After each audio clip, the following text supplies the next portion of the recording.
Good morning students.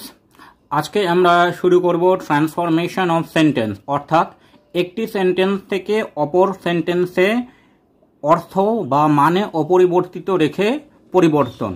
এটি একটি গ্রামারের খুব গুরুত্বপূর্ণ টপিক। চলো আমরা শুরু করি। ট্রান্সফরমেশন অফ সেন্টেন্স অর্থাৎ বাক্যের মানে বা অর্থ অপরিবর্তিত রেখে সেই বাক্যের স্ট্রাকচার বা ফর্ম পরিবর্তন, অর্থাৎ বাক্যের স্ট্রাকচার বা ফর্ম পরিবর্তন হবে কিন্তু বাক্যের মানে বা অর্থ একই থাকবে। তো এরকম ট্রান্সফরমেশন অফ সেন্টেন্স অনেক রকমভাবে আমরা করতে পারি। তো প্রথমে আমরা শিখব according to structure. Simple to complex মানে সিম্পল সেন্টেন্স থেকে কমপ্লেক্স সেন্টেন্স। সিম্পল সেন্টেন্সে একটি ফ্রেজ তাকে এক্সপ্যান্ড করে অর্থাৎ মানেটাকে বিস্তারিত করে নাউন ক্লজে পরিবর্তন করে আমরা সিম্পল টু কমপ্লেক্স করতে পারি। অর্থাৎ সিম্পল সেন্টেন্সে কোনো একটি ফ্রেজকে আমরা এক্সপ্যান্ড অর্থাৎ তার অর্থটাকে কিছুটা বিস্তারিত করে আমরা নাউন ক্লজে পরিবর্তন করে আমরা সিম্পল টু কমপ্লেক্স করতে পারি। যেমন উদাহরণ দেখি, আই নো হার নেম, আমি তার নাম জানি। তাহলে এটা হচ্ছে সিম্পল সেন্টেন্স, একটা সাবজেক্ট আছে, একটা ফাইনাইট ভার্ব আছে। তাহলে এখানে হার নেম এই ফ্রেজটাকে আমি কি করছি, এই ফ্রেজটাকে আমি এক্সপ্যান্ড করছি। I know what her name is, আমি জানি তার নাম কি। এখানে দুটো ভার্ব আছে এবং একটি মেইন ক্লজ এবং একটি সাবঅর্ডিনেট ক্লজ এবং দুটি সাবজেক্ট আছে। তাহলে I know what her name is এটি একটি কমপ্লেক্স সেন্টেন্স এবং হোয়াট হার নেম ইজ এই অংশটা কি, এই অংশটা নাউন ক্লজের মতো কাজ করছে এবং সেটি কি হার নেম এই যে ফ্রেজটা আছে এই ফ্রেজটাকে এক্সপ্যান্ড করে তৈরি করা হয়েছে।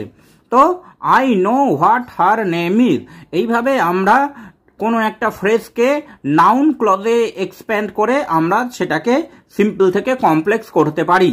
আরও একটি উদাহরণ দেখো, she prayed for his success, she prayed প্রার্থনা করেছিল, ফর হিজ সাকসেস তার সাফল্যের জন্য। Simple sentence.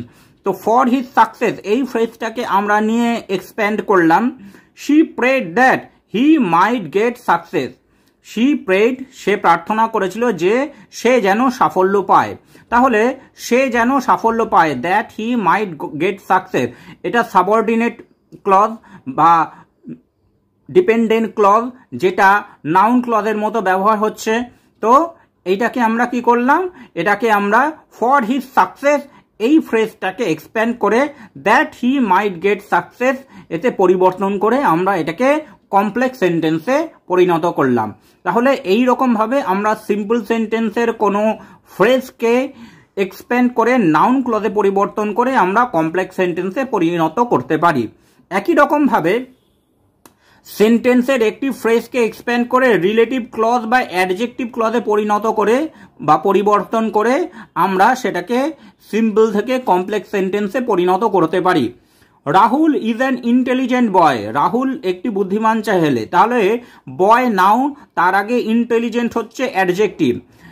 এইবার অ্যান ইন্টেলিজেন্ট বয় এই ফ্রেজটাকে আমি কি করছি, এই ফ্রেজটাকে আমি এক্সপ্যান্ড করছি।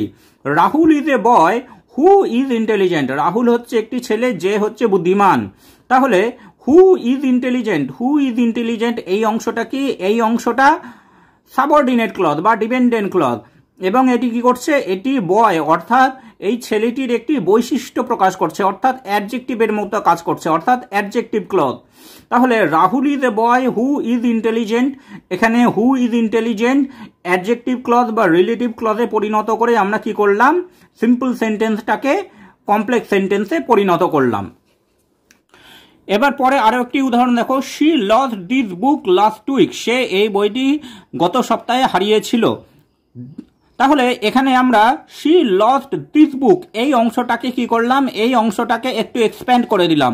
This is the book which she lost last week, এইটাই হচ্ছে সেই বই যে বইটা সে গত সপ্তাহে হারিয়েছিল। এখানে which she lost last week যে বইটা সে হারিয়েছিল এটা ডিপেন্ডেন্ট ক্লজ, এবং এই ডিপেন্ডেন্ট ক্লজটি কার উপর নির্ভর করছে বা কাকে রিলেট করছে? বুক, এই নাউনটিকে।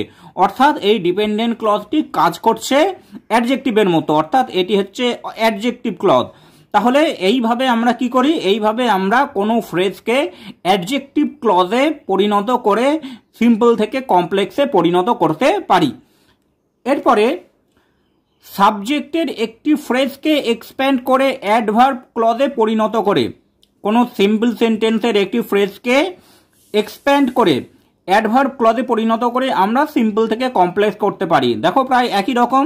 হি is too tired to walk, সে হাঁটার জন্য খুবই ক্লান্ত, মানে এতটাই ক্লান্ত যে হাঁটতে পারবে না। তাহলে সিম্পল, এটা সিম্পলে আছে, হি is too tired to walk, হাঁটার জন্য খুবই ক্লান্ত। এবার সেটাকে আমি কমপ্লেক্সে লিখছি, হি ইজ সো টায়ার্ড, সে এতটাই ক্লান্ত, that he can not walk, যে সে হাঁটতে পারবে না। তাহলে সো দ্যাট দিয়ে এটাকে আমরা কি করলাম? এটাকে আমরা এই ফ্রেজটাকে এক্সপ্যান্ড করলাম এটা, এবং এটাকে অ্যাডভার্বিয়াল ক্লজে পরিণত করলাম। He is so tired that he can not walk, সে এতটাই ক্লান্ত যে সে আর হাঁটতে পারবে না। তাহলে টু টায়ার্ড টু ওয়াক এই ফ্রেজটাকে so tired that he can not walk এই অ্যাডভার্বিয়াল ক্লজে পরিবর্তন করে আমরা সিম্পল থেকে কমপ্লেক্স করা হলো। এইবার she could not do the homework due to her illness, simple sentence, সে তার হোমওয়ার্ক করতে পারেনি তার অসুস্থতার জন্য। তাহলে এখানে কুড নট ডু, ডুটা হচ্ছে ফাইনাইট ভার্ব। এইবার এই সিম্পল সেন্টেন্সটাকে আমি কমপ্লেক্সে পরিণত করলাম এই ফ্রেজটা ডিউ টু হার ইলনেস এই ফ্রেজটাকে এক্সপ্যান্ড করে। She could not do the homework because she was ill, she could not do the homework, সে হোমওয়ার্কটা করতে পারেনি, বিকজ কারণ সে অসুস্থ ছিল, বিকজ শি ওয়াজ ইল। তাহলে এখানে বিকজ শি ওয়াজ ইল এটা হচ্ছে ডিপেন্ডেন্ট ক্লজ, এবং এই ডিপেন্ডেন্ট ক্লজটা কি করছে? ডিপেন্ডেন্ট ক্লজটা ভার্বের একটা কারণ বা একটা কারণ সম্বন্ধে কিছু বলছে, অর্থাৎ এটি অ্যাডভার্বের মতো কাজ করছে, অর্থাৎ অ্যাডভার্বিয়াল ক্লজ। তাহলে এখানে আমরা সিম্পল সেন্টেন্সের একটি ফ্রেজকে অ্যাডভার্বিয়াল ক্লজে পরিণত করে সিম্পল সেন্টেন্সকে কমপ্লেক্স সেন্টেন্সে পরিণত করলাম।